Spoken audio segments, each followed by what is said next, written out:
I've talked about this on stream, but I don't think I've ever made a full video going over it. I'm very confident that none of you watching this video right now will be able to guess my least favorite genre of content on the internet. This isn't like a pop quiz, this is a step above that. This is an SAT level question here. And I'm reading you like a book, I'm inside your mind. I've infiltrated your noodle like Charles Xavier. I bet all of you went to something simple and obvious, like, oh, his least favorite genre of content has gotta be pranks, or fake videos, cringe trends, scammers, and they're all great guesses. Of course, I do dislike all of that, but it's not my least favorite genre of content on the entirety of the cyberspace. That honor belongs to the douchebags that drive cars extremely fast and dangerously on public roads around other people, endangering their lives. I'm sure you know what I'm talking about. There's a group of losers online who come from very privileged backgrounds. Most of these people are like late teens, early 20s that come from mommy and daddy's money and never stop suckling on their tit to get as much dollars out of their family as they can.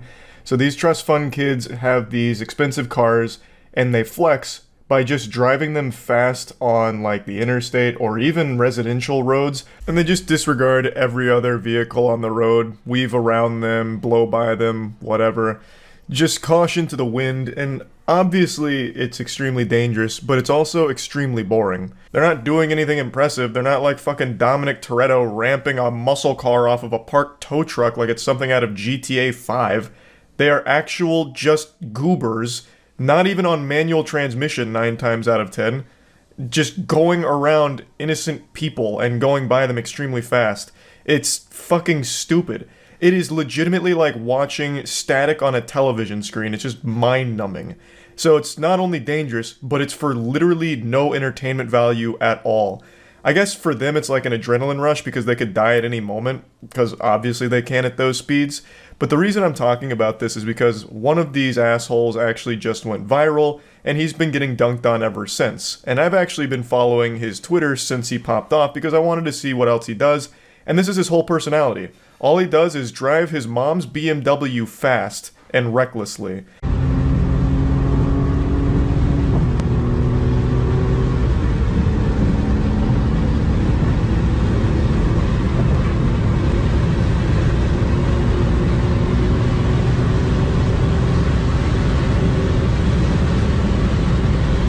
Wow, holy shit, that was epic. Did you see how fast he was going? On a straight road? Doing nothing, not even stick shifts, automatic transmission, he's Weenie Hut Jr. mode. It's like watching the world's most boring cutscene in a video game. That is this dude. That is this whole fucking community. So obviously a million things could have gone wrong here. Someone could have been trying to cross the street. Someone could have been making a lane change and he wouldn't have had time to stop at the speed he was going because it was over 100 and there would have been no survivors. He's also driving one-handed while filming with the other, which is just another thing to add to the laundry list of dog shit about this video. I've also seen this guy's arms, and I've got to tell you, he's got that fucking SpongeBob build, but without the anchor arms. I am shocked he even has the strength to open the door to this BMW to get inside of it. So I hate this shit. I hate this more than Garfield hates Mondays. This is my least favorite genre of content by far. He is not the only one doing it, obviously, but right now he is the proudest douchebag about it, and this went the most viral, so it's got people talking about it. He's also just this insufferable asshole in the comments who keeps flexing his parents' wealth on people, saying that anyone that dislikes this is just poor, and he openly recognizes that this is going to get him killed. This fucking guy is glued to his Twitter replies like a teenage girl on Instagram. He is replying to everyone, so I've actually got a pretty good handle on this dude's entire personality. He loves like Rainbow Six Siege and shit, and loves endangering the lives of innocent people around him. He has no remorse. He openly talks about how it doesn't bother him, and that when he does crash, it's probably going to lead to him dying. Though he did mention in one other case that if he does crash and survives, he'll probably just run away. What a stand-up guy. What an absolute gold star citizen right there. What a fucking hero. Now with this kind of content, it's just a ticking time bomb. It's really just a matter of when, not if, he crashes. So the best case scenario here, like the best outcome you can hope for, is that when he inevitably does crash, he doesn't take any lives with him. Just gotta hope for a single car accident. Maybe he even survives and learns from the experience, but the most important part is no one else is a victim of this guy's recklessness. This isn't the only video he's posted. Like I mentioned, he has posted another one 3 days ago doing the same thing but endangering more people's lives on the interstate. I forgot to mention, this imbecile actually has the audacity to watermark these videos. It's so laughably pathetic that he actually believes this is something to be proud of. So goddamn embarrassing. I don't know how the fuck you can be so delusional to think that this is something cool. It's also such a headache because I can't use my favorite Fast and Furious line of granny shifting, not double clutching like you should, because it doesn't apply to this guy because he's in automatic transmission again, you fucking worm. He's not even granny shifting. He probably doesn't even know what it means. But yeah, just another demonstration of douchebaggery here. Just weaving between cars. Most likely just families on the way home from school or work. How cool, I guess. Just putting them in danger. No matter how great a driver you are, and trust me, this guy is not a great driver, there are just some things you can't account for on the road. And that's other people. There is so much uncertainty when driving that you cannot actually have any power over. The other people on the road behind the wheel are always unpredictable, so driving recklessly around them is just a death wish. This kind of selfish clout goblin behavior, this look at me, I'm the main character kind of shit that leads to content like this is so fucking frustrating. It's so dumb. I can't stand it. And the most insulting part of all of it is he's putting everyone at risk around him, all of their lives in danger, for boring content too. It's not even entertaining content. It's not even like this is thrilling to watch. It's a fucking snooze fest. It's all of it, top to bottom, is complete trash. Absolute trash. So yeah, I just wanted to talk about that a little bit today, and that's about it. So yeah. Let's just call it like it is. We'll be honest with each other, a little heart to heart. No reason to pull any punches. There's a lot of weirdos in Twitch chat.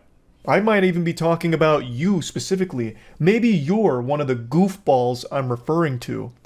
And unfortunately today, one of these weirdos crossed a line and became a criminal.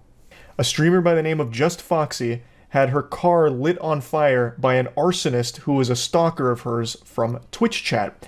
This deranged imbecile drove 700 miles to this streamer's house to try and meet her, I suppose, and then eventually set her car on fire. Brother, I wouldn't drive 700 miles to drink from the fountain of youth. This is crazy shit. This is unhinged behavior, obviously. I believe this is a case of a parasocial, obsessed fan. At least that's the impression I get from the story, because this kind of thing has unfortunately happened before in the past. It's horrifying. I watched him put a brick on my car, on the hood, and some pot, and he lit something sticking out of it and walked away casually, like he didn't do anything. The next clip after that was the front end of my car engulfed in flames. The firefighters came very quickly, and I'm very thankful for that, because the fire spread to the fence and burnt the side of my house as well, which my mom and animals were inside of. Now, Just Foxy does have security cameras around her house, and she was able to capture the entire incident. So this was a big say cheese moment, because she caught this guy in 4K for the Criminal Cringe compilation, and according to her, he was also arrested. But she hasn't posted anything about the individual or the arrest yet, because clearly it's an ongoing and very sensitive case. But she did post the CCTV footage from the event, so I'll go ahead and show you the raw footage of it. Goober alert, goober alert. He tries to put on like a disguise here, so he's got a mask and a hat pulled down real low, but it's pretty inefficient because it still looks like he's got some patchy ass mutton chops there. So I'm pretty excited to see his mugshot to see what he looks like, though I can already wager a guess that it's not pleasant. So this little worm sets up the arson cupcake and lights the birthday candle and waddles away, and it engulfs the car in flames. This does not appear to be his first rodeo with arson. He was very casual about the whole thing. It also appears that this was premeditated. He traveled 700 miles with this as his primary goal, to light her shit on fire, because this doesn't appear to be a contraption that he just MacGyvered together with like fucking sticks, glue, and spit. This appears like he traveled with all the materials he'd need to commit arson, though I'm not an expert, I'm just speculating. Obviously, this whole thing is pretty traumatic, not only for Just Foxy, but her family. I mean, like she mentioned, the flames did spread to the house, and the mom and animals were in the house at the time that all this went down. So, just a really scary situation overall. I just never thought that when I started streaming back in 2015 that something like this would ever happen to me.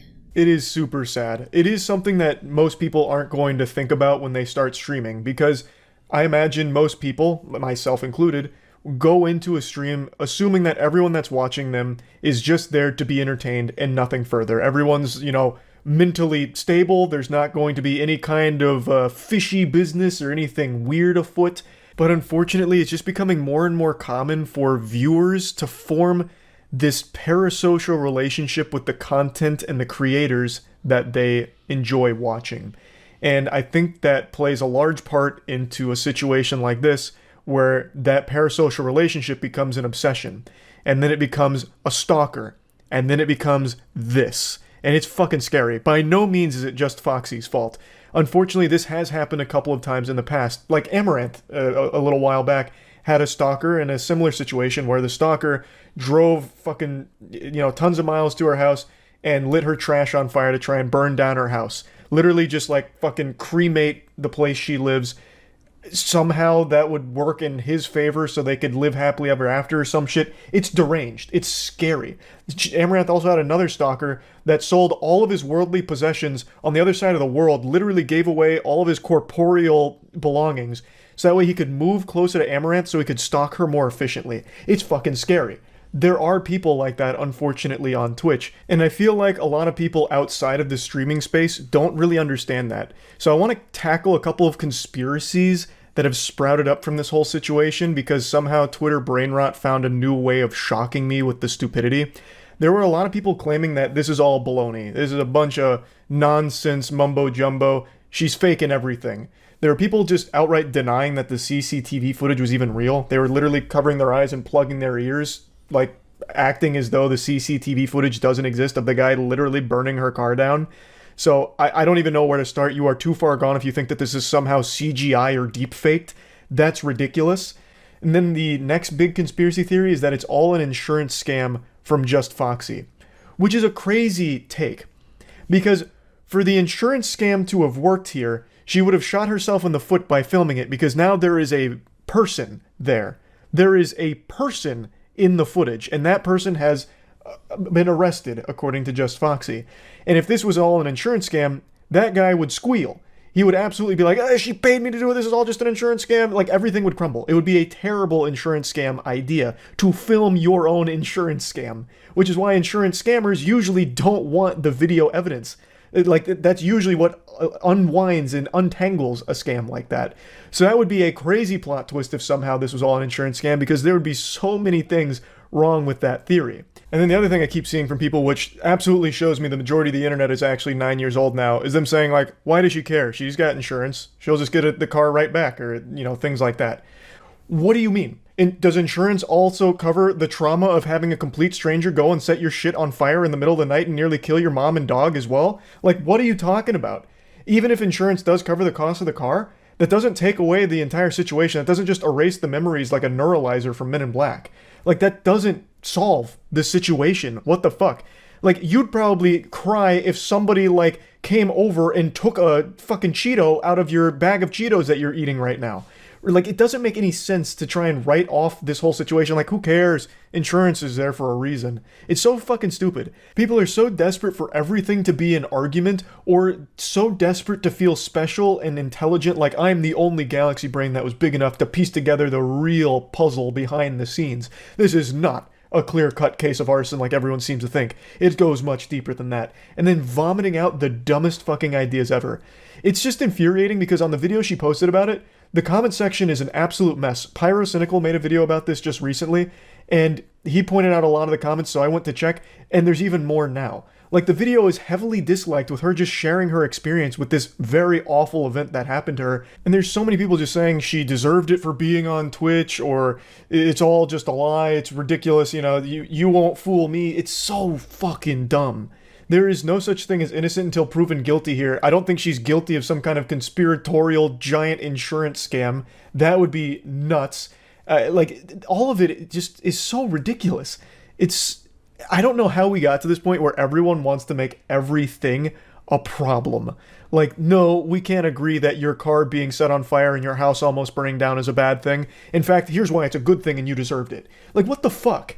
Like, how terminally online and ill can you be to actually have that take? But yeah, horrible situation. I wanted to talk about it a little bit.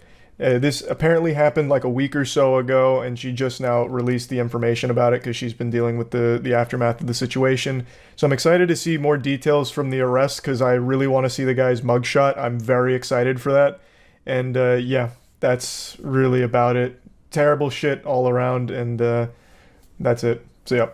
There's an expression called misery loves company, and today I realized that that's kind of like the philosophy of how I live my life. Whenever I see something that makes me upset, I share it with all of you. If I see something that's embarrassing or gross and yucky, I make sure all of you have to see it and experience it as well. If I have to be traumatized by turbo cringe, so does everybody else. I go full scorched earth, I salt the soil, making sure everyone also has to feel my agony. And I even do that in real life with my friends too. Like if I eat a piece of food that I'm a little concerned might not be fully cooked, like a little raw, and I get concerned about like a foodborne illness, I'll see if any of my friends will eat it too, so that way we can share in the sickness together, so I'm not alone. It's always met with a resounding no, and go fuck yourself, but I at least still do give the attempt. Point is, today I realized that I do that a lot, and I'm about to do it again. There is a trend of streamers that I've talked about quite a few times over the last few years that always make me infuriated. It is the distracted drivers streamers. I'm sure you've seen a lot of streams that take place in a car where a streamer is literally reading chat while driving. It is unbelievably dangerous, irresponsible, and just an absolute terrible thing to do. And I'm always surprised that there's not more huge accidents that occur as a result of it. It of course not only endangers their life, but the lives of all of the innocent people on the road around them, simply because the streamer can't fight the urge to look at chat to read Omega lol and look at ASCII art of some big tits. It's fucking stupid. Now it is bannable on Twitch. I'm not saying that they're flying under the radar and Twitch is doing nothing about it. When Twitch is made aware of a streamer that is clearly reading chat while driving, they do take action. Now that's not to say that all driving streams are prohibited, because they are still allowed as long as a passenger is the one that's reading chat, not the driver, so that way it's a little bit safer.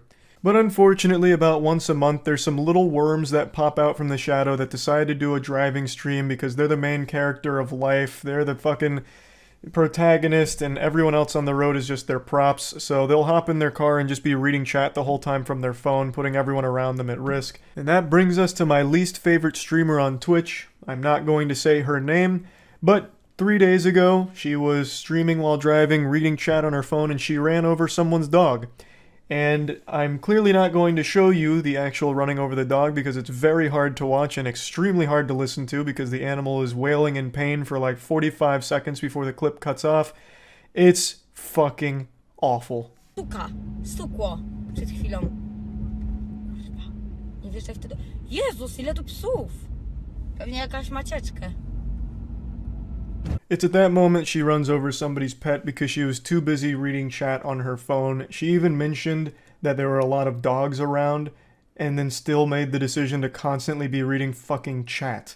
And it's not like they were saying anything insightful. Like, you can see the chat right there on the screen. There's nothing that is urgent that she needs to be looking down for. It's not like some kind of fucking speed situation where she needs to be reading chat every X amount of seconds or the car's gonna blow up. She could have just not done that, and the person's pet would have probably not been hit. So this fucking clown here that's dressed like Curious George couldn't help but be reading her fucking chat and then ran over a dog. Clearly this made me very upset, so I wanted to share it with all of you so you'd also be upset. Good news is she did get banned for this, but I also think she should be facing criminal charges. Distracted driving, texting while driving, all of that. It's not a joke. Like, at all. And this is a step above texting and driving, I would argue. Because if you go back and watch her clips, she is staring at that phone for like fucking 5-10 seconds at a time. It's not even like she's just like doing one of these. Not that that's any better. But like she was like reading it as if she was like trying to get through a goddamn like Magic Treehouse book on her phone. You know, you would have thought that she was going over important legal documents with the amount of time she spent fucking reading her phone in the car while driving. Obviously, this situation gets me heated. I'm like a microwave with tinfoil in it right now. It is extremely upsetting to see this happen, and this is far from the only case of it. It's just the most recent. There's been plenty of car accidents from streamers reading chat, but usually it just involves them getting into single car accidents like this goofball here who crashed into a parking barrier while reading chat. I also remember seeing one on YouTube where a guy was arguing with someone in chat and then ran a stop sign and got T-boned by a fucking semi-truck. It looked like something out of a Final Destination movie. And to make it worse, he clearly lost the argument because he got hit by a fucking car while arguing. That's an instant L on that entire confrontation, so the chatter even walked away with the dub. It's not uncommon, it's not that rare. Somehow there's always these pathetic little worms, smooth-brained, stupid-head idiots that'll pop on a live stream and then just start reading chat while driving, and it leads to situations like this. And among all of these champions of Darwinism is my least favorite streamer, that lady I just showed you. She was a Polish streamer before she got banned for this, and hopefully she faces criminal charges for it as well. I definitely think that's appropriate, or at the very least, losing her license. I've always been very open and honest about my stance of drunk drivers and how there's absolutely no sympathy I feel for anyone drunk driving. I think the laws should absolutely slap the fuck out of them.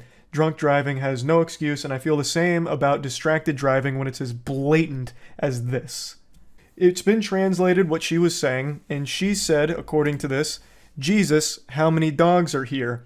And then after saying that, goes right back to looking at her phone. So she recognized that there were dogs around the area, and then still decided to read chat because she had got a little notification. That's like actual baby brain shit. It makes me question if she ever developed object permanence. She took notice of dogs around the area, and then assumed they vanished when she looked at her phone or something, like, oh, I can't see them anymore, they must have just fucking phased out of existence, and then she hits one. Like, that is some shit like out of a video game, when you critique, like, bad AI in a game. Like, when a guard sees you, he's like, oh, who is that? I see you over there. But then you, like, go into a tall bush and he's like, must have been the wind. Like, that's her brain. Like, that must be, like, how her mind works. The second she can't see something, it ceases to exist. It's clearly very frustrating to me. And I just wanted to vent about this after seeing it today. I just wanted to share it with all of you so you could also be upset about it. And I just wanted to show you who my least favorite Twitch streamer is now. So, yeah, that's really about it. See ya.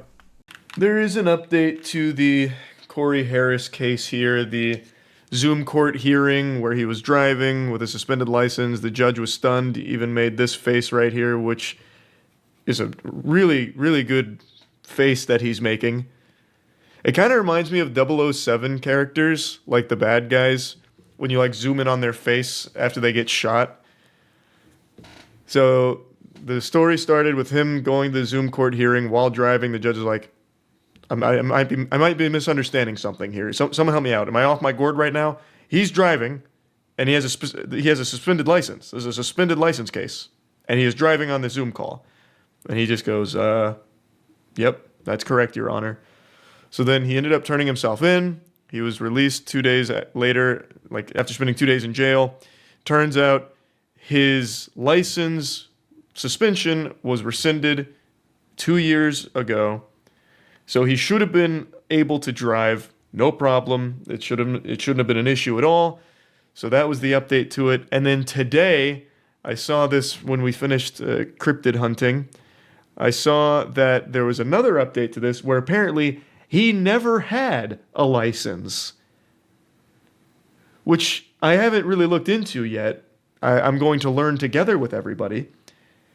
But it makes me wonder, how the fuck can the system be this disheveled, broken, and dog shit that not only did he not have a license, but somehow they suspended an imaginary license, rescinded the suspension on an imaginary license, then went back, double-checked the suspended rescission, or rescinding, and gave that the green light, gave that the stamp of approval, when it never existed in the fucking first place. It's like a huffalump. Like, that makes no sense. Like, how is there not a paper trail for a license? So let's learn together how this has all unfolded. On May 15th, Michigan man named Corey Harris showed up to virtual court hearing behind the wheel of his car. All right, this is just going to be the setting the stage, the foundation. Okay, here. Things got even stranger at a Wednesday hearing, which began with Judge J. Cedric Simpson revealing that Harris has in fact never had a driver's license and ended with the defendant being taken into custody. Simpson opened the hearing by saying he wanted to make sure the record was clear. Based upon what the court has looked at, he has never had a Michigan license ever. And he has never had a license in the other 49 states and commonwealths that form up this great union. He has never had a license. The judge went on to untangle the confusion, explaining that it had not been Harris's license that had been suspended last October in Pittsfield Township, but rather his privilege to drive in the state. Hence, for example, if he had a Kentucky license, he would be able to drive everywhere that Kentucky would allow him to drive. He just couldn't drive in Michigan because his privileges had been restricted. In fact, Harris apparently knew this. Prosecutor Conrad Siller said during the Wednesday hearing that police body camera footage showed Harris acknowledging at least twice to the officer who pulled him over that he didn't have a valid license. Jesus Christ. This is a lot to process.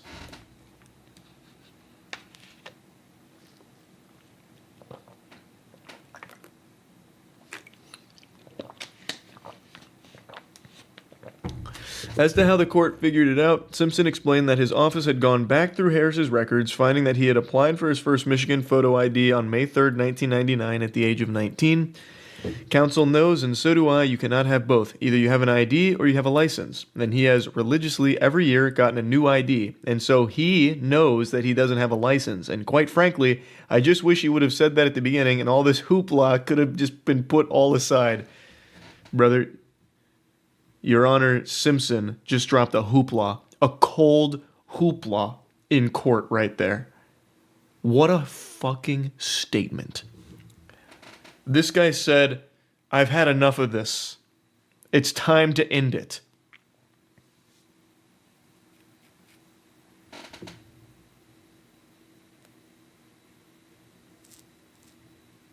I didn't invent hoopla. He didn't steal my word. I haven't trademarked that. It's not copyrighted. I got it from SpongeBob. Hoopla, hoopla, hoopla. That shit.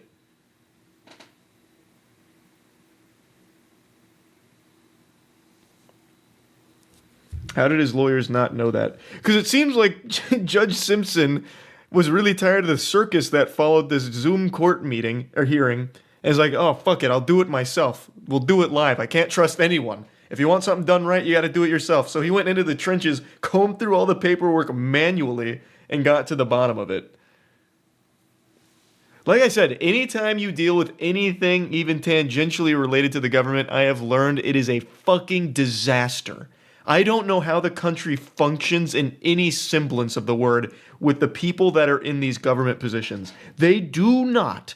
They refuse to do their jobs. Straight up refuse to. It's laughable.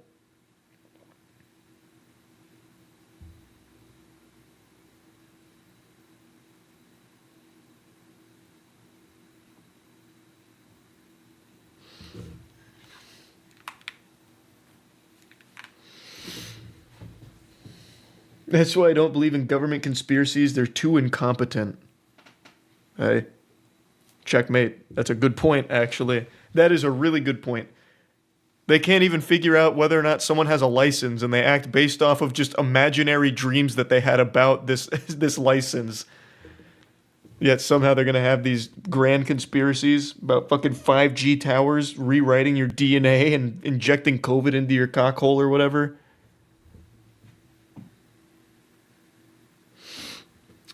After Harris' disastrous pretrial hearing on May 15th, Simpson revoked his bond and ordered him to turn himself in to the county jail that evening, where he spent 2 nights. 2 weeks later, shortly after Harris went viral, ABC affiliate WXYZ.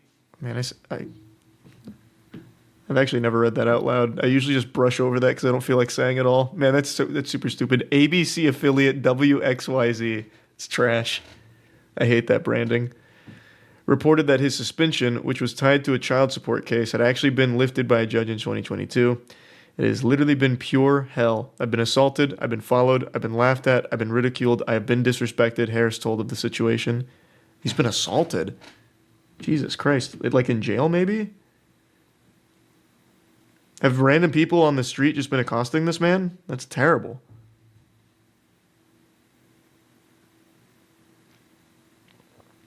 The report shed light on the seeming thicket of bureaucratic incompetence that had led to the wrongful citation.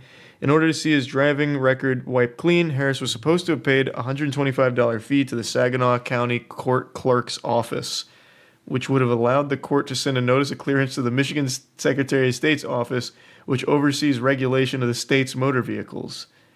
Harris pointed the finger at Saginaw County Friend of the Court, an office that assists court administrators.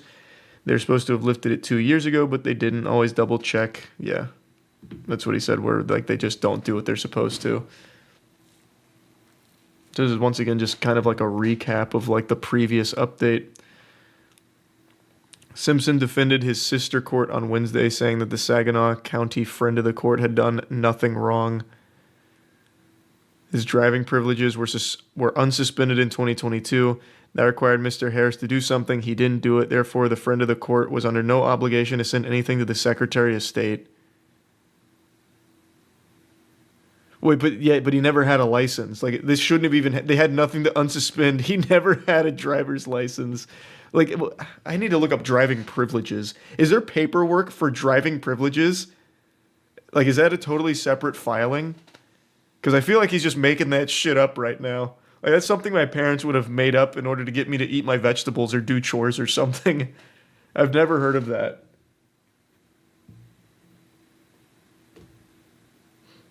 Yeah, let's see. I'll do it on my phone real quick. It'll be faster. What is driving privileges? I'll do like court. Well, I dreadfully misspelled that. I typed in privileges. So that didn't work. Hold on. All right. A limited driving privilege is a judgment issued in the discretion of a court for good cause shown authorizing a person with a revoked driver's license to drive for essential purposes related to any of the following: employment or maintenance of a person's household. Okay.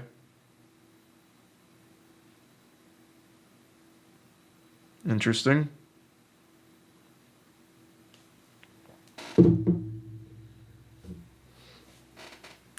It was not immediately clear if anyone had notified Harris of the outstanding fee back in 2022.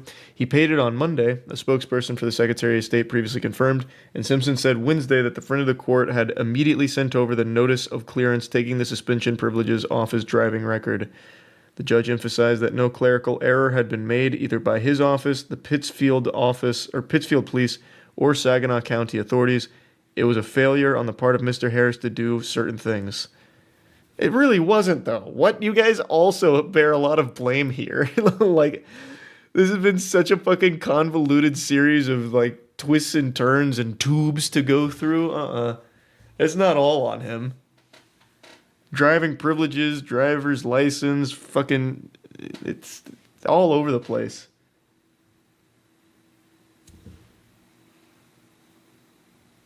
I'm gonna do the Summer Game Fest stream Friday. Yes, I am. I will be. It's crazy just how inefficient all of the systems are. It's so crazy. How could there not just be like one simple protocol? Do you have your license? No. Do you have driving privileges? Yes. Okay. Here's records of both. And then you work from that.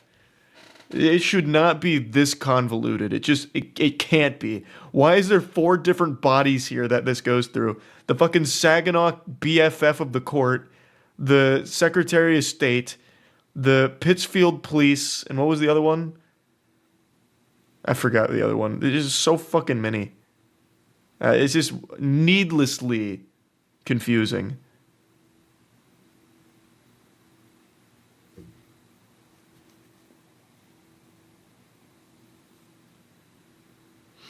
Charlie, most of the military still runs on XP. Let that sink in. Not only the military, most hospitals still run off of Windows XP.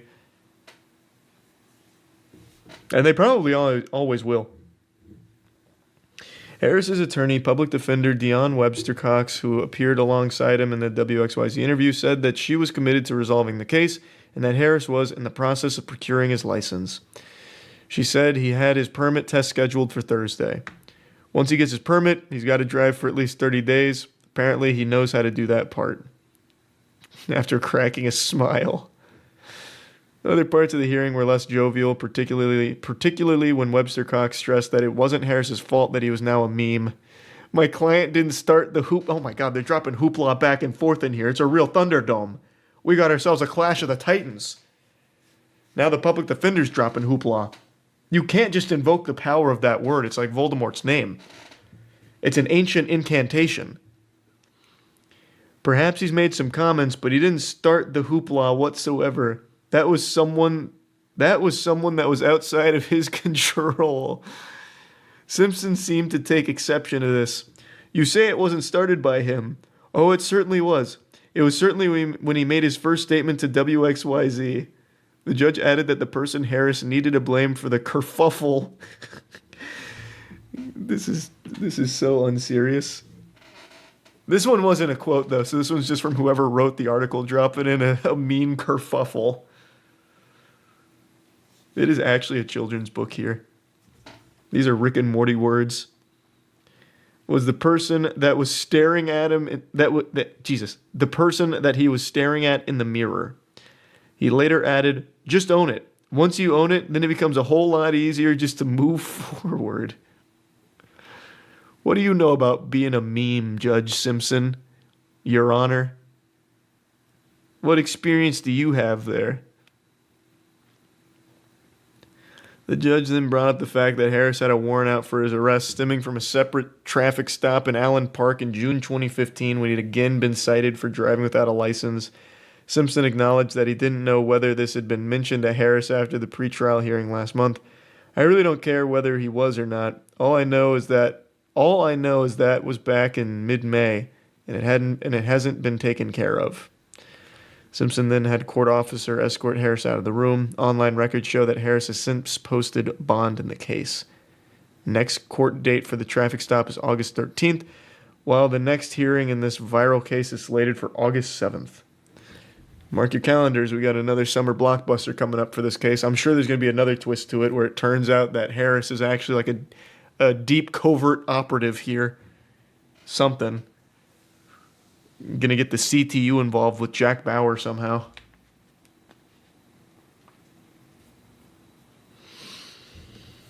Yeah, I don't know what else can come from this in terms of like shocking twists. I think it's all like that's got to be the last bomb that drops, right? Surely there's no more. So I imagine come August it'll just be standard court proceedings, probably nothing crazy. But who knows, this is becoming quite the high-profile case. I've used Uber and Lyft hundreds of times each, Uber more than Lyft, and I've never had a notably awful experience before. I've never gotten into a car and felt unsafe. I look at my driver and he's wearing like a trench coat and sharpening a hacksaw and then winks at me. I've never had like a really bad time with ride sharing. The only time it got wacky and weird was one time I took an Uber leaving the bar. And on the way home, I was convinced I was in the car with a prophet, like an angel. We were driving on the interstate, just two boys being dudes, and out of nowhere, the Uber driver pulls a prophecy out of his asshole. He said, this guy's about to hit the median. And at first, I didn't know what he was talking about. I thought it was like a riddle that I had to solve or something to get money off of the Uber rides. I was like, oh, the answer is at time, But then I realized he was talking about the car in front of us, obviously. And it felt really weird to me because the car wasn't doing anything weird. We were behind them for a little while, like maybe a mile or two, and they weren't driving erratically or recklessly. They didn't look like a drunk driver or anything. And then out of nowhere, a couple of seconds after he said that, he like willed it into existence. The car swerved and scraped against the median and then tried to get back into the lane. Out of fucking nowhere. I was like, oh my god, we are living in a simulation. But yeah, that was my weirdest experience with Uber and ride sharing in general. But of course I've seen the horror stories, like the absolutely awful ones, and this is one of those. This is a pretty special one.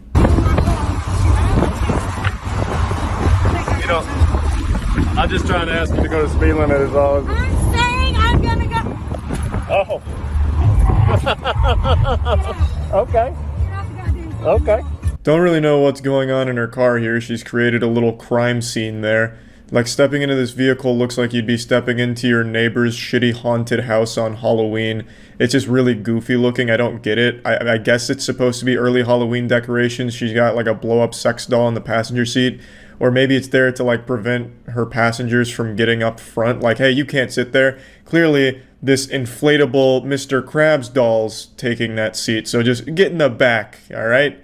You know, I don't even know what the fuck it is. I mean, maybe it's an inflatable clown or something. I couldn't tell you, but it's pretty weird stuff. Now, what happened is the passenger asked if they could roll down the window and drive the speed limit, which I think is a pretty reasonable request because this lady's out here driving like it's Grand Theft Auto 5. I was half expecting her to try and ramp this vehicle off of a parked tow truck. She's treating it like it's Fast and Furious universe and she's trying to catch Dominic Toretto. So it's not like the passenger's being an asshole or anything, just asking, hey, can you drive the speed limit so you don't kill both of us here? And that just sets her off. She loses her goddamn mind there. Slow down! Fucking yanks on the e-brake and does a 360. Suck on this, pussy fart!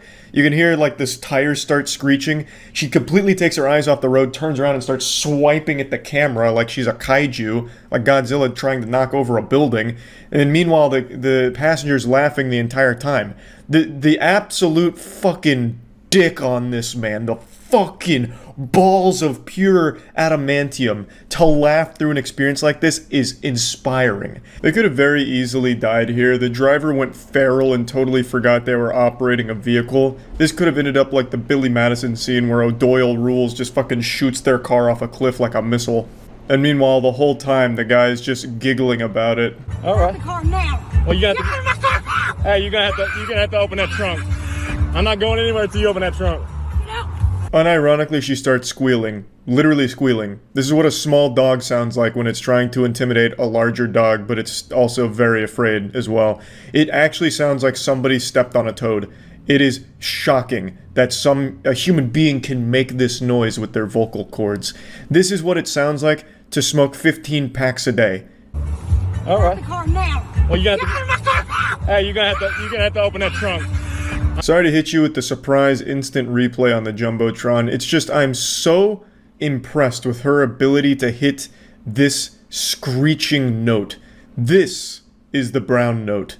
Like, hearing that makes a human being involuntarily shit themselves.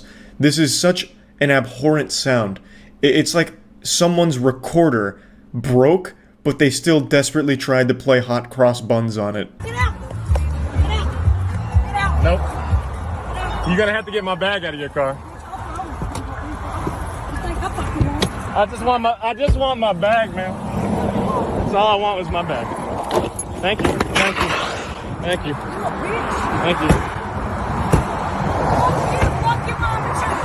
Yeah, I'm no Phoenix Wright Ace Attorney, but I'm pretty sure this is a highly illegal act here. You can't just pull over on a busy interstate and kick out the passenger because they could easily just get hit by a car and die, and you're fully responsible for it. What a remarkably reckless decision from this asshole here. But credit where credit is due. She did slam him with a real humdinger, saying, fuck you and fuck your mom too. So she tossed in a your mom there, so she really got him. I was really hoping she'd double down and go for a D's nuts as well. Just be like, hey, yeah, you can you get off at the D's exit and find another Lyft. D's nutties. Then she fucking peels out, drifts in there. But she handled herself like a professional, only sticking with a your mother statement as she launched his suitcase across the road. I got to deal with that. I got it all on camera too, everything. Me too.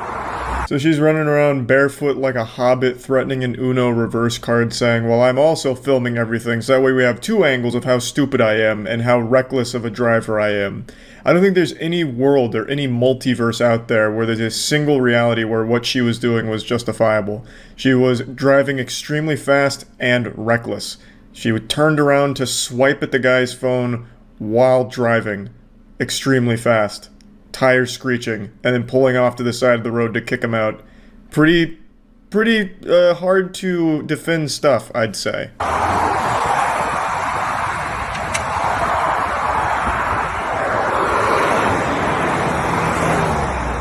As she blasts off back onto the road, she nearly clipped the van that was next to her because she tried to get back too early, and that would have been an absolute catastrophe. Her road rage almost got even more people hurt. Then she left this guy stranded. I'm assuming he was able to find his way back to civilization after being dropped off in the middle of fucking nowhere on the interstate. And yeah, I don't really think this is the best Lyft experience. I would imagine this is at the absolute least 2 stars, I would say. It has to be. Because this was not great. This was not, you know, spectacular service, I would argue. But at least he survived the trip. I was getting worried when she was driving the car and slamming backwards, screeching tires and shit. I thought that was just going to be the end of him. I thought we were looking at like some Blair Witch Project found footage kind of shit, but luckily everyone was okay. That's about it. So yeah. Did you see about the police officer that drove into a restaurant and arrested the owner? He crashed his car through the restaurant? 2 videos, lots of questions after police SUV crashes into St. Louis bar. Owner arrested. Man, what? You're under arrest for putting this restaurant in the front of my SUV cruiser. You're in violation. Sounds like a Looney Tunes trap, like Wile E. Coyote and the Roadrunner, where they paint like a tunnel on a wall and then just crash into it. 2 videos shared on Tuesday by an attorney for a South St. Louis bar owner show a police SUV crashing into the bar, and part of the aftermath that led to the bar owner being arrested on charges of assault and resisting arrest. Oh, so the charges were separate from the crash. So this guy was just scooting in sideways like an action movie scene. The videos clear up some questions about what happened early Monday outside of the bar. Bar PM, popular gay bar in the city's Carondale neighborhood. I'm sure I butchered that name. But they produced several more. The bar's co-owner, Chad Morris, was charged with third-degree assault and misdemeanor resisting arrest after the crash. Police claimed he pushed an officer and ran from them. Let's see what the footage... Oh my god.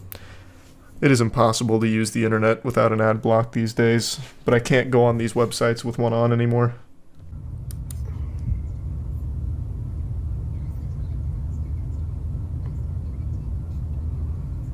Oh, wow. Okay. Alright. He didn't even really... Man. I can't even rewind the video because now I'm getting another ad. He didn't even get far into the restaurant. This is like an advertisement for whoever makes that door threshold, like the door frame. Fucking blocked a full-speed police SUV. He bounced off of it. What is that made out of? Titanium? Adamantium? Like, look at this. It actually bounces the SUV back instead of crashing through the glass. That's impressive engineering. What a good build. So did the officer explain why he tried to crash through the front of the restaurant? Because at first I thought it'd be an accident, but this is clearly deliberate. He made no attempt to slow down or anything, really, it doesn't seem like. He just zooms through like it's GTA Online. It's insane the car is flying, Cazelli said on Tuesday. If I did this, I would be cited. It's unclear why the SUV swerved. James Pence, Morris' husband and another co-owner of the bar, said police initially told him they had to swerve to miss a dog. Officers later recanted and said they swerved to miss a parked car, the same explanation that police gave reporters. This parked car? Brother, I got news for you. If you have to swerve to miss this parked car, you shouldn't be behind the wheel. It's a parked car on a road with literally nothing on it. This is like the road outside of Courage the Cowardly Dog's house. There is nothing here. So if you had to swerve to miss this, you're either drunk driving or a terrible driver. He's a hero, don't you get it? True, I guess. I didn't even think of that. This is quite the stunt. Though I guess he's already out of control. Like, for some reason, it looks like he's already lost control of the vehicle, because he is kind of beelining towards that car, so maybe he really did swerve to miss it. I don't know why he tried to throw in a dog excuse. But why is he already losing control of his vehicle? Police did not respond to multiple requests for more information about the incident and Cazelli's accusations. They denied a sunshine request for dashcam footage of the incident, citing an active investigation. Man, that dashcam's gonna go hard. This is the aftermath. Looks like all of the framing's made out of wood. That's some strong wood. Mahogany, no doubt. The door didn't even budge. Didn't even make it to the door. This fine hard wood stopped it. Didn't even break the glass on it. I read a bit further about this after stream just because I was extremely curious as to how the officers would explain crashing into the bar like this, like it's some kind of Dukes of Hazzard moment, and there still isn't any real answers. Mike and Kelly, we still really don't have many answers from police, and the bar owners say this was really scary for them. Their friends, however, have been very supportive, and tonight they supported them in the best way they knew how, which meant opening the bar, damages and all. A power move reopening the bar in the condition that it's in. It's going to look like a bar out of the Fallout universe, but hats off to them for it. Now, initially they claimed that they arrested one of the owners after blasting through the wall like the Kool-Aid man because it was a situation where the owner was resisting arrest. The officer claimed that he had been struck by the owner, which caused him to be off balance, which gave him probable cause to arrest the owner.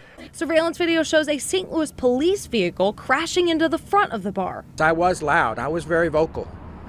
But I never did anything to make any officer feel like I was trying to harm them or anything. I wanted to know why there was a police vehicle sitting in my building. Which I think is a pretty reasonable response given the situation. They apparently live above the bar, which means they would have heard this happen, and they probably assume they got hit by a fucking missile. So I think that is a perfectly warranted natural response given the circumstances. You're woken up to this loud explosion downstairs, you know, like, hey, Buster, what's going on? Why did you crash your vehicle into my business, bub? Come on. Jiminy Christmas.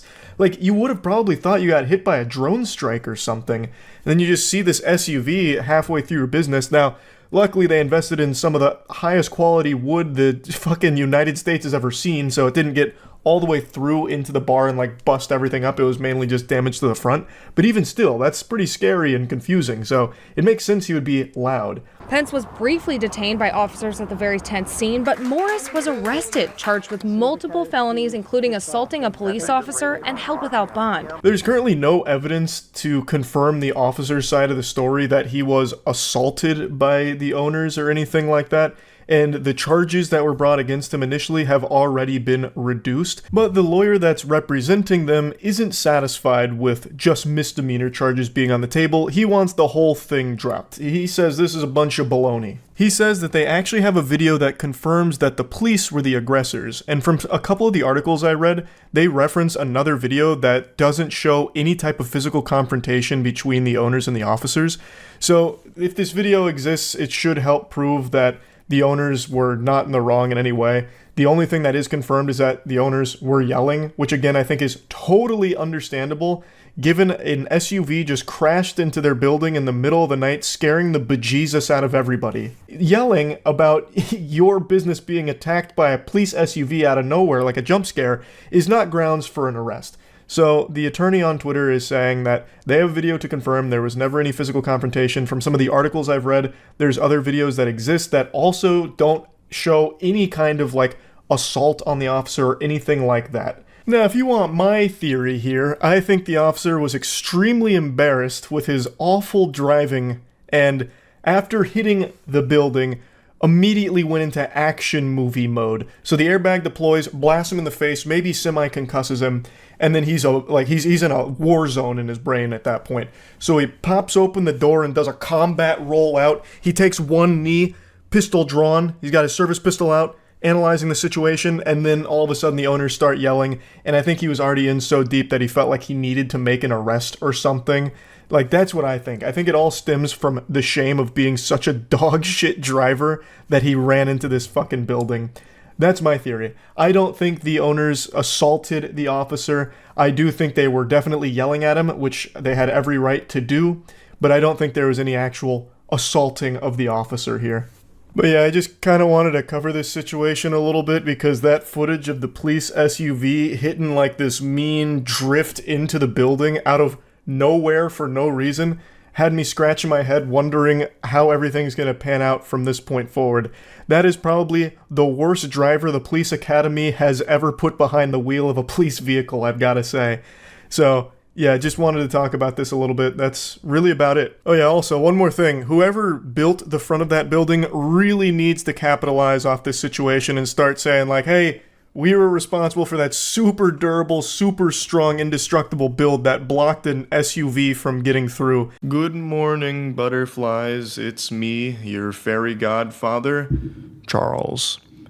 And I'm here to grant you a special wish, and that wish I know you just made was for knowledge. So I will go ahead and pollinate you with my sweet nectar of knowledge.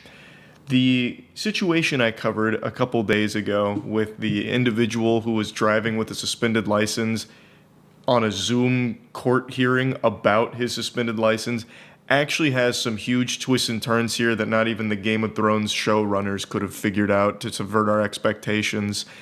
The whole galaxy, but especially the Michigan Secretary of State's office, owe this man a huge, sincere apology. Addressing the elephant in my ass, yes, I am still not home. I am still in front of this SpongeBob title card of a background behind me, but it's very funky and I appreciate that. I'm still on the run. I publicly said My Hero Academia fell off and I haven't been safe since. So, anyway, for those of you that are unfamiliar with this whole case, I'll drop the lore for you. An individual named Corey Harris went viral for this Zoom court hearing where this happened. Mr. Harris, are you driving? Actually, I'm pulling into my doctor's office, actually. So just give me 1 second. I'm parking right now. Wait. Okay. So maybe I don't understand something. This is a driving while license suspended, That is correct, Your Honor. and he was just driving, and he didn't have a license.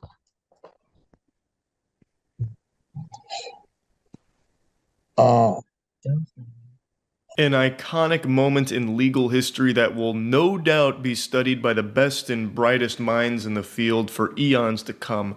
A perplexing case. Now, all of humanity was clowning on this. I made a video talking about this briefly and then going over some other really classic Zoom court moments.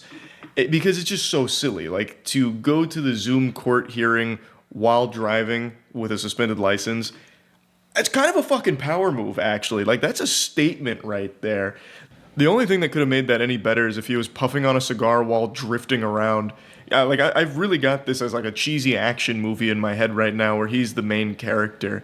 And then he like gets out of the car and he pushes away on a skateboard and hits a kickflip or something on the way out and tells the judge to pipe down. He's got more important things to take care of. But it turns out, like a transformer, there was more than meets the eye here. So while he may have been driving with a suspended license on paper, it turns out that wasn't the reality of the situation. It was actually a clerical error. It is true that his license was suspended in 2010. However, it was rescinded in 2022. So what happened is, due to this error in the internal combustion engine that is our beyond dog shit legal process, that information never made it through the proper channels. So he should have been totally green light to drive. You can take the license away from the man, but you can't take the man away from the license. It's the same thing. I just said the same thing in a different way. That's definitely not how that's supposed to work, like the expression. Point is, it's not like when they took away his license, it was like the Space Jam basketball taking away his like ability to drive. He still had the capability of driving, just not the legal authority to do so. But in 2022, he did get that granted back to him, or at least he should have. But apparently the soulless husks at the Michigan Secretary of State's office never received the clearance from the Saginaw Friend of the Court. I hate that title, by the way, Friend of the Court. That shit sounds so childish. Makes me feel like I'm reading a Dr. Seuss book. Yes, this is the Michigan Secretary of State's office requesting thumbs up from the Blorbus County Super Buddies. Looking for big pats on the head, please, nuzzles you. I don't know, I hate that. Just friend of the court sounds so stupid for like an actual legal thing. So because the Michigan Secretary of State's office never got that clearance, the lifting of the suspension never went into effect, so the judge was working off the paperwork that was incorrect, stating that his license was still suspended when, in reality, it was not. They tracked down the clerical error and it has been rectified. However, Harris did spend 2 days in jail. And he made this statement saying, "With the type of ties that I have with the church and the community, it's very embarrassing. Which I completely understand, and this whole thing is turbo dog shit. It's more than just like blushing of the cheeks, like embarrassing, you know, it's not like his voice cracked while asking someone on a date or something. Like, this is pretty serious. It's unjust what happened to him. Please ignore the Ford ad. They break up every 3 sentences in this article with an ad. I've now sworn that I will never buy a single product that advertises on any mainstream news outlet because of these intrusive fucking abominable ads. But this is the explanation. So the deputy legal director for the Michigan Secretary of State told the station that the process to get a driver's license reinstated can be a complicated process. Sometimes it's as simple as, we at the Secretary of State's office did not get a clearance from the court that everything was done, but something happened in the wires and we needed to talk to the court to get the clearance and clean it up for the resident. Which they didn't do until he had already been in jail for 2 days. So, like, he still suffered from this, and I think he should be compensated for that. He didn't do anything wrong, but he had no way of knowing that or knowing how to properly correct this. In an interview that he gave after the dust had settled with all of this hoopla, he did mention that his license was supposed to be fixed 2 years ago, but it just didn't. So he was aware that there was something definitely awry here, something was wrong, but he didn't really know what to do about that. So he still ended up, turning himself in and all of that. And then in the interview, he did mention at the end, always double check the workers because they say they're going to do something and they just don't. He's 100% right about that. When you deal with anyone in any kind of government position, it seems like they view it as a shameful thing to do their job. Like, they seem to want to do everything but what they're supposed to, which really hurts just normal, average people. And also, no one watching what happened had any way of knowing that either. Since this story came out with this update here, people have been mad at me saying, like, oh, how could you have fucking slandered this man? You should have really looked into this a little bit deeper so you would have known he was innocent from the start. Brother, look around. What the fuck are you talking about? How would I have gotten that information unless I was fucking auditing them? Like the goddamn, what was it, the Saginaw friend of the court? Like the Michigan Secretary of State's office? What am I supposed to do? Like march on over, kick the doors in and say, everyone, hands up. I'm going to need to see all your paperwork here. I saw this silly clip online. I need to verify the authenticity of the driving without a license charges. Give me everything you've got. I got a fucking warrant here for all of it. So, come on.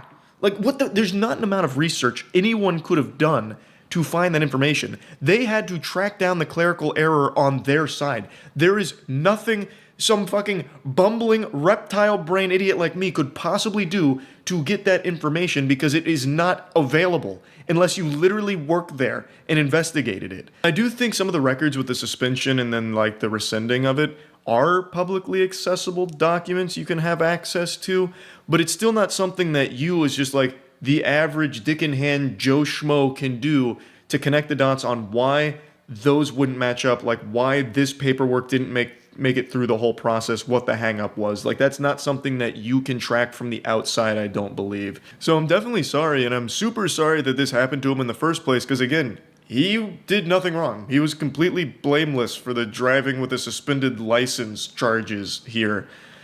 Like, the biggest apology of all should come from those authorities there, but there's not going to be any repercussions there. They're just going to throw their hands up and go, whoops, clerical error. Gee whiz, sorry, bud. And that'll be the extent of that. They'll just wash their hands of it and be done with it, close the book, and nothing more will come from it. And it's a real fucking shame. They never face any real repercussions for fucking people in the face like this, and it sucks.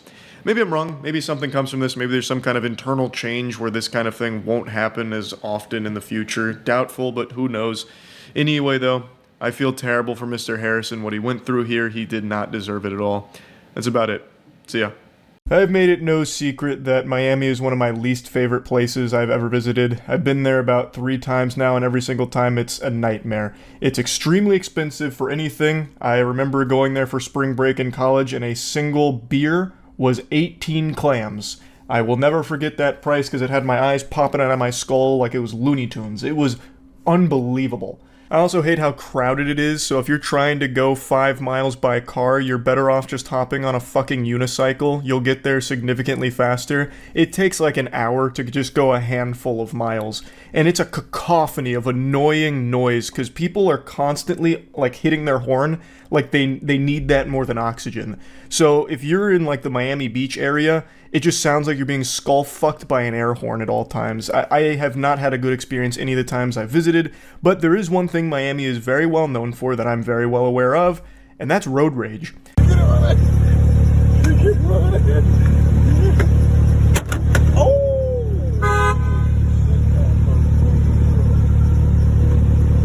Watching it full speed, it really felt like he stayed in the air longer and got higher, but when I went back and like froze frame, he didn't get that high off the ground at all. It's like he got in the air and then started lagging like there was a ping issue. But this gentleman here jumps up with a flying hammer fist and fucking judo chops the mirror off of this car in a road rage incident. This video has been going viral over the last 24 hours, and it had me giggling. Also, the caption that I saw with it, it was posted by Barstool Sports when I first saw it, and the caption said, "This man put the mirror on a poster." Even that had me laughing, but just the way that he leaps into the air like Darius Alting out of League of Legends, just to come down with like a fucking full force asteroid and blast the mirror off the car. Oh my god, it was the thing of legend. I don't know how hard it is to do that, by the way. I don't know if this is a display of martial arts prowess or not, but I do remember when I was a kid, I accidentally did this to my parents' car mirror after I shot a basketball and it caught the front of the rim and hit right into the mirror. So I don't even think it takes that much force. I just feel like most people don't bother to do that. And I know his hand was probably sore. That shit was probably throbbing. Probably looked like Tom's hand out of Tom and Jerry after he hits it with a mallet or something. Damn.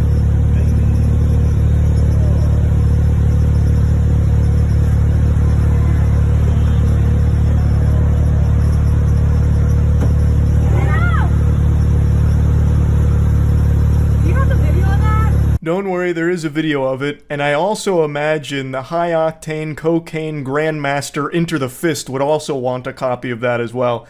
I bet he would want to post this on his fucking LinkedIn. He probably thought this was the hypest shit imaginable. So I don't know the context with what led to it. Seems just like classic road rage, but it starts with her throwing some kind of like plastic water bottle at him or something.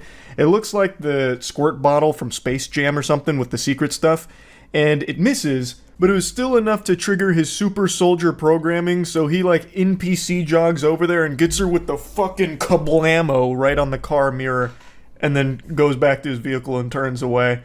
An incredible series of events here. I don't know if there's more to the story, but goodness gracious, what a fucking goofy thing to capture on camera.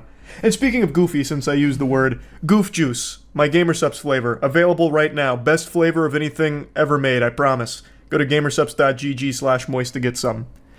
Now, I want to also take you through memory lane here in Miami road rage history to bring you what I think to be one of the best instances of road rage that's ever been captured. This was quite a few years ago now, and it's something special. You've likely heard of the term catching a ride, but it looks like this guy may have snagged more than he bargained for.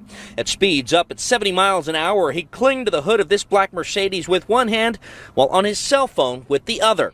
Surprisingly, his sandals still sticking to his feet as passing drivers recorded video of the man as he zipped past cars on the express lanes of I-95 near Hollandale Beach Boulevard. Bro, she's definitely pissed off at him or something. Daniel Maida said he was driving south on 95 around 8 last night. The videographer's theory was correct. He was able to sniff out this situation at just a glance. It turns out that it was a disagreement between an ex-boyfriend and that woman that's driving the car. And 70 miles per hour is no joke. If she so much as hit like a rock and caused the car to jostle a little bit, this guy would have fucking flown off. Like he would have shot off like Team Rocket into the sky. And heavens to Betsy, if she decided to just like brake check, just like slam on the brakes really quick, it would have been like a fucking railgun for this guy's body. He would have been vaporized. That is extremely fast, and it lasted for 19 miles. And what's incredible about this one isn't just the pure lunacy of this situation, but the fact that we have multiple angles. So The woman driving also filmed. And we have the 911 call. So he's casually hanging on to the car with one hand while on the phone with the other. And he's actually on with 911. So here's the audio of that. 911, what is your emergency? Yes, I'm on top of a speeding vehicle. Someone's trying to steal my car. Okay, what's the address?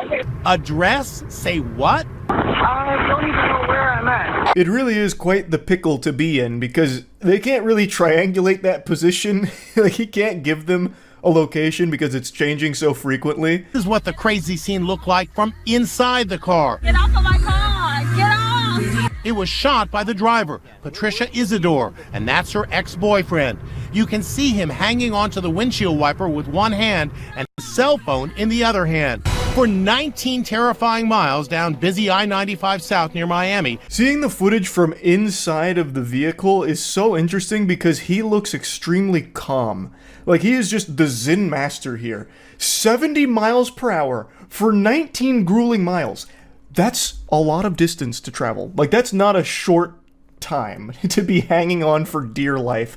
And he's just looking at her disappointed. Like, just more disappointed than anything. Like, can't believe you've done this. He's giving her the same look I give to someone who makes, like, a really lame pun. Like, I don't know how he is that calm with all of that. Because, again, one tiny thing goes wrong, and he's just dead from there. As I was getting ready to go and pick up my daughter, he hopped on top of my car. And I told him, get off the car, and he wouldn't get off the car. The couple split up 8 months ago, but they're still trying to live together. Over, and Patricia Isidore was charged with negligence and exposure to harm. She spoke to WSVN TV after being released on bond.